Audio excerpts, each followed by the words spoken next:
चलिए शुरू करते हैं। ज्योग्राफी का सेट नंबर 3 है। डेली रात को 10 बजे हमेशा अपडेट ये होता है। आपका बायोलॉजी का हो चुका है, अब हम चला रहे हैं ज्योग्राफी का, फिर इसके बाद चलाएँगे केमिस्ट्री का, फिजिक्स का, फिर इसके बाद हम पॉलिटिकल का चलाएँगे। लोग को लगता है कि हार्ड पूछता है, हार्ड नहीं होता। सवाल बस यही है, बस इसको घुमाता है, उसे आपको पकड़ना है, आपका रिजल्ट आपके हाथ में। तो चलिए पहला क्वेश्चन आपके स्क्रीन पे है। कौन-सी अक्षांश रेखा भारत के मध्य से होकर गुजरती है? तो हम जानते हैं कि कर्क रेखा तो गुजरती है, ये हम जानते हैं। लेकिन अक्षांश रेखा पूछ रहा है कि भारत के मध्य से होकर गुजरती है, तो आप इस 4 ऑप्शन के हिसाब से क्या होगा? तो ऑप्शन नंबर जो सी लगाएँगे वो सही लगाएँगे, 23.5 डिग्री अक्षांश रेखा होगा। क्लियर हो गया? और भी है, जो कि हम बाद में सिर्फ मॉक टेस्ट दे रहे हैं, इसलिए कोई जानकारी नहीं देंगे। दूसरा प्रश्न है, किस राज्य में सर्वाधिक चंदन के वृक्ष पाए जाते हैं? तो किस राज्य में सर्वाधिक चंदन के वृक्ष पाए जाते हैं? तो इस 4 ऑप्शन के हिसाब से ऑप्शन नंबर डी जो लगाएँगे कर्नाटक, वो सही आंसर लगाएँगे। अगर बात करें तीसरा प्रश्न की, तीसरा प्रश्न है विश्व पर्यावरण दिवस कब मनाया जाता है? तो 1972 को जो है ये शुरू हुआ था और कब? तो 5 जून का नाम सुने होंगे, 5 जून को। तो विश्व पर्यावरण दिवस 5 जून को मनाया जाता है, ये हम अच्छे से जानते हैं। अब बात करते हैं चौथे प्रश्न की, थोड़ा फास्ट चलेंगे। चौथे प्रश्न है सतपुड़ा पर्वत श्रृंखला कहाँ है? सतपुड़ा पर्वत श्रृंखला जो है हमारा एमपी में है, बी नंबर जो लगाएँगे, एमपी मतलब मध्य प्रदेश में है ना? कहाँ है? तो हम जानते हैं मध्य प्रदेश में, ये भी सही है। 5वें प्रश्न की अगर बात करें, तो 5वां प्रश्न है महेंद्रगिरी चोटी स्थित है। तो महेंद्रगिरी चोटी स्थित है तो आपको लगता होगा उड़ीसा लगा देते।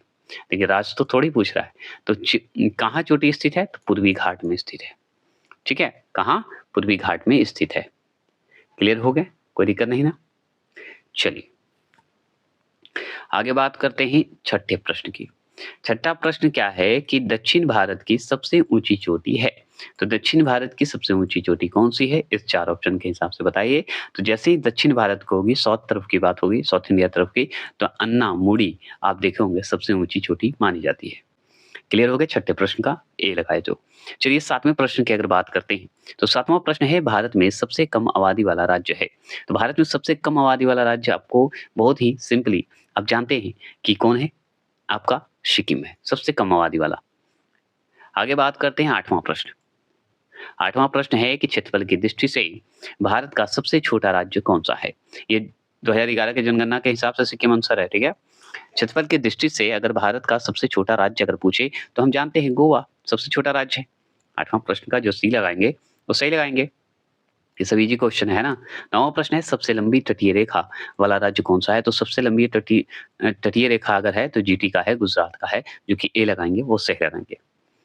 है ना? चलिए 10वां प्रश्न की अगर बात करते हैं, तो 10वां प्रश्न है कि निम्नलिखित में से कौन-सा राज्य जो है पहले नेफा के रूप में जाना जाता है? नेफा का फुल फॉर्म बताइए। मैंने बताया है अगर मेरा सेट नंबर 2 देखे होंगे तो।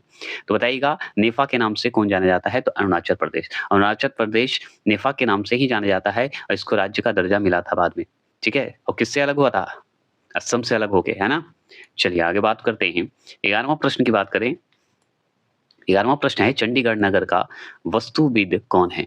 चंडीगढ़ का वास्तुविद मतलब कौन निर्माता है? कौन इसका निर्माण किया है? कौन नामकरण दिया है? बताइए चंडीगढ़ नगर का वास्तुविद है।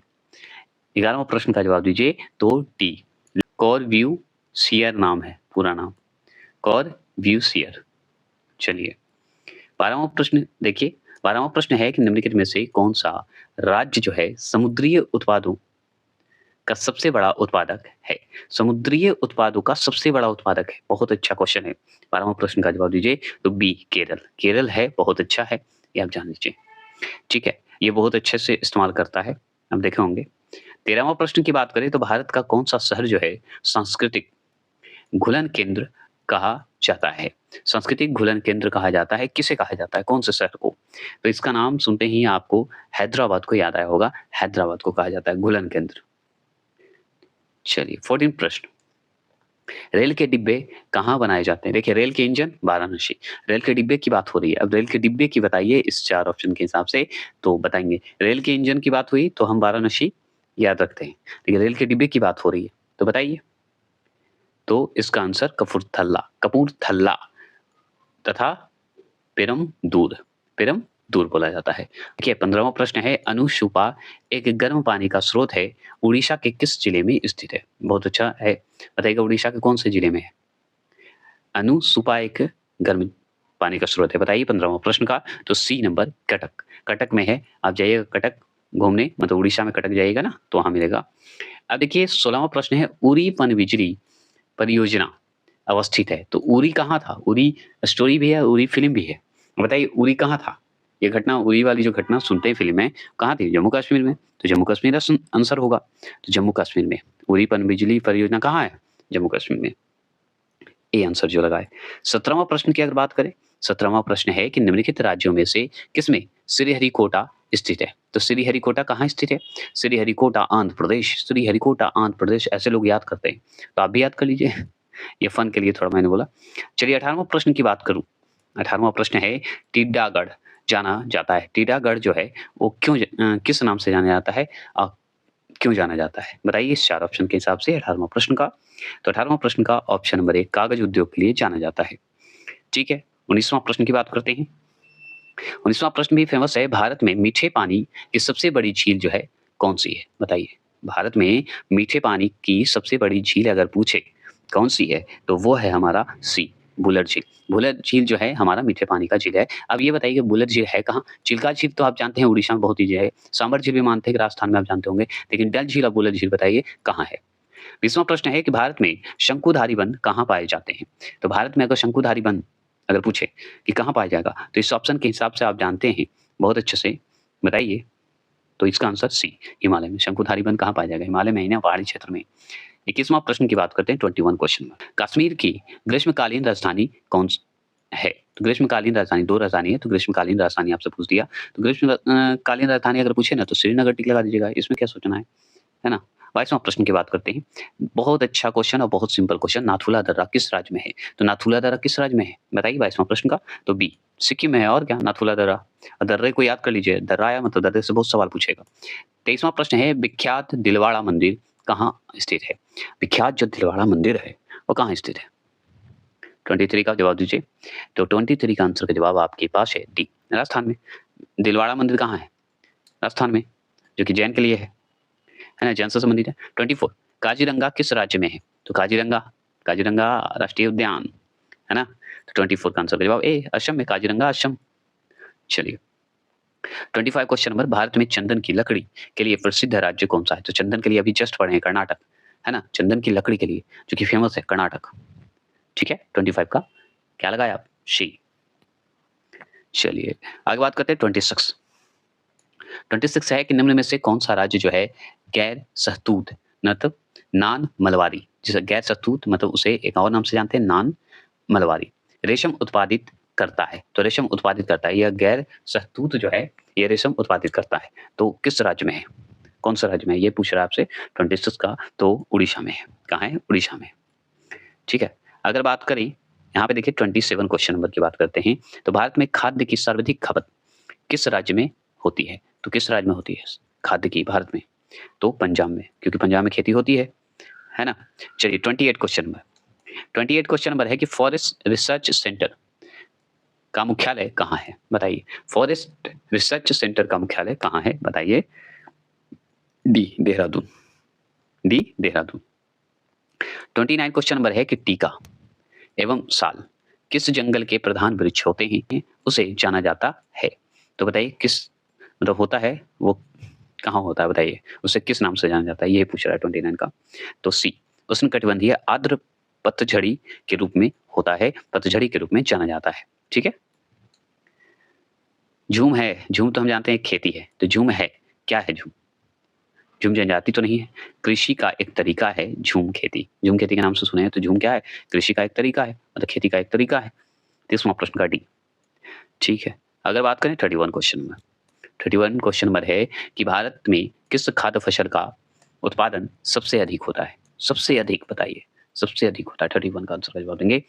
तो इसका आंसर का जवाब आपके पास है बी चावल, है ना। सबसे अधिक इस्तेमाल हम लोग चावल ही करते हैं। 32 हरित क्रांति की सफलता से संबंध जो है वैज्ञानिक हैं। हरित क्रांति की सफलता से कौन संबंधित वैज्ञानिक हैं? ये सवाल होना चाहिए। तो कौन संबंधित वैज्ञानिक है बताइए? तो इनका नाम आप जानते हैं, बताइए। सी, नॉर्मन बोरलॉग। बोरलॉग भी बोला जाता है, ठीक है। 33, निम्नलिखित में से कौन सा शहर जो है अंगूरों की पैदावार के लिए प्रसिद्ध है? कौन है अंगूरों की पैदावार के लिए? नासिक, महाराष्ट्र तरफ जो है नासिक। चलिए 34, रेशा फसलें निम्नलिखित में से कौन सी है? तो रेशा फसलें कौन सी है बताइए? 34 का आंसर का जवाब दीजिए। सी, कपास, सन और जूट, ये सब जो है रेशा है। कपास तो है, सन भी है और जूट भी है, आपका रेशा है, रेशा फसलें है ना। 35 क्वेश्चन नंबर, किस प्रकार की मिट्टी में जो है कार्बनिक पदार्थ की अधिकता है? कार्बनिक पदार्थ सबसे ज्यादा है कौन सी मिट्टी में बताइए? 35 का आंसर का जवाब देंगे तो जलोढ़ मिट्टी में आपका कार्बनिक पदार्थ अधिक है। देखिए यहाँ पे ध्यान से पढ़िएगा 36 क्वेश्चन नंबर कि प्रसिद्ध जो है अंगुलियों नुमा झील क्षेत्र कहाँ स्थित है? यह झील बताइए कहाँ है? अंगुलियों नुमा है, तो बताइए कहाँ है ये झील? बताइए 36 का। तो ये इसका आंसर है सी, संयुक्त राज्य अमेरिका में है। कहाँ है? संयुक्त राज्य अमेरिका में है। 37 क्वेश्चन नंबर की अगर बात करते हैं तो किस पेड़ से हम कुनैन प्राप्त करते हैं? तो किस पेड़ से कुनैन प्राप्त करते हैं बताइए? तो ये है बी, सिनकोना पेड़ से, सिनकोना पेड़ से। 38 क्वेश्चन नंबर है कि भारत का कौन सा राज्य जो है केसर का सबसे बड़ा उत्पादक राज्य है? केसर का बताइएगा। तो जम्मू कश्मीर और क्या है? ये आंसर जो लगाएंगे बहुत ईजी है केसर के लिए। केसर ऐसे भी लिखाता है ना, तलबिश वाला, तलबिश है दंतिश वाला लिखाता भी है। 39 क्वेश्चन नंबर है कि राजेंद्र कृषि विश्वविद्यालय पूषा कहाँ पर स्थित है? मतलब किस राज्य में स्थित है? पूषा जो है किस राज्य में है जहाँ राजेंद्र कृषि विश्वविद्यालय है? बताएंगे 39 का आंसर का जवाब दीजिए। तो बिहार में, ये हम जानते हैं, राजेंद्र प्रसाद से के नाम पे है। 40वां प्रश्न है, निम्नलिखित में से कौन सा पौधे मरुद्भिद है? मरुद्भिद मतलब मरुस्थलीय क्षेत्र में उगने वाला पौधा है, तो कौन सा है बताइए? उसका नाम जानते हैं 40वां प्रश्न का। सी, करील का, चूंकि आपको रेगिस्तानी क्षेत्र में ही मिलेगा, करील एक पेड़ होता है। 41वां प्रश्न है कि भारत में किस किस्म के कॉफी का उत्पादन किया जाता है? तो भारत में किस किस्म का जो है कॉफी का उत्पादन होता है भारत में?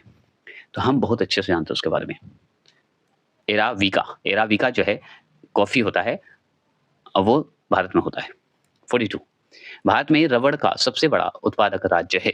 तो भारत में रबड़ का सबसे बड़ा उत्पादक राज्य और कोई नहीं, केरल है। इससे बड़ा ऑप्शन सही आंसर और कहीं नहीं होगा, ठीक है। चलिए आगे बात करते हैं। मसालों के लिए भी तो भाई केरल ही है। 43, मसालों का बगीचा उपनाम के लिए प्रसिद्ध राज्य कौन सा है? तो केरल। इसमें भी क्या सोचना है, मसाला, रबड़, ये सब के मामले में केरल बहुत आगे है। 44, जूट सबसे अधिक, मिर्ची के लिए राजस्थान बहुत फेमस है, पता है? जूट सबसे अधिक कहाँ होता है? ठीक है, जूट सबसे अधिक कहाँ होता है, मतलब किस राज्य में होता है बताइए? जूट तो बंगाल में होगा और क्या, और बंगाल के डेल्टा क्षेत्र में होता है सबसे ज्यादा, ये भी हम लोग पढ़े हैं, लेकिन आप बताइए। तो हाँ एकदम सही, बंगाल का डेल्टा क्षेत्र। चलिए 45 का आंसर का जवाब है कि कृषि कार्य प्रणाली में से कौन सी एक पारिस्थितिक मित्र है? तो वो इस ऑप्शन के हिसाब से कार्बनिक खेती जो है वो हमारे लिए बेस्ट है, परिस्थिति के लिए भी बेस्ट है, इसलिए मित्र भी है। 46 क्वेश्चन नंबर है कि भारत में गेहूं का सबसे बड़ा उत्पादक राज्य है। तो गेहूं का सबसे बड़ा उत्पादक राज्य अगर देखें हम लोग, तो हम तो भाई खेती तो गेहूं का पंजाब में होता है, लेकिन उत्पादक राज्य अगर बात करें तो उत्तर प्रदेश सबसे आगे है, यूपी। ठीक है, आगे बात करते हैं 47 क्वेश्चन नंबर। 47 क्वेश्चन नंबर है कि कपास की खेती के लिए किस प्रकार की मिट्टी चाहिए? तो कपास की खेती के लिए किस प्रकार की मिट्टी चाहिए आपको? तो काली मिट्टी चाहिए, कपास के लिए काली मिट्टी बहुत अच्छा होता है ना। 48 क्वेश्चन नंबर, सिंधु गंगा के मैदान की नई जलोढ़ मिट्टी को किस नाम से जाना जाता है? तो देखिए, नई मिट्टी को, पुरानी मिट्टी को अलग बात है, नई मिट्टी को क्या कहा जाना जाता है? तो देखिए, जलोढ़ मिट्टी का दो नाम, खादर और बांगर। अब नई कौन है, पुरानी कौन है, आप बताइए। ठीक है, डायरेक्ट सवाल यही है। तो 48 का आंसर का जवाब खादर। खादर मिट्टी ही जलोढ़ मिट्टी का नाम है, खादर, जो कि नई जलोढ़ मिट्टी का नाम खादर है। अगर पुरानी जलोढ़ मिट्टी होती तो बांगर हो जाता आंसर। ठीक है, चलिए, और नहीं पूछा था। 49 क्वेश्चन है कि कुफरी चमत्कार किस फसल की जो है प्रजाति है? कुफरी चमत्कार जो है किस फसल की प्रजाति है, किस फसल से संबंधित है? तो वो है हमारा बी, आलू। ठीक है, आलू का प्रजाति का नाम है। 50 प्रश्न है, भारत में काजू उत्पादन में जो है मुख्य राज्य कौन सा है? तो काजू के मामले में भी हम तो बताएंगे भाई एक ही चीज है, मसाला जो करता है, जो मसाला कर रहा है, जो आपको रबड़ के लिए जाना जाता है, वही तो जाना जाएगा केरल। काजू के लिए भी। तो आंसर सही हो गया। तो ये आपके क्लियर हो गए और आपके ये तीसरे प्रश्न भी खत्म हो गए और डेली रात को 10 बजे मॉक टेस्ट दीजिए। इसी समय भी बिहार एसएससी का भी अपडेट मैं करूँगा, बस तैयार रहेंगे।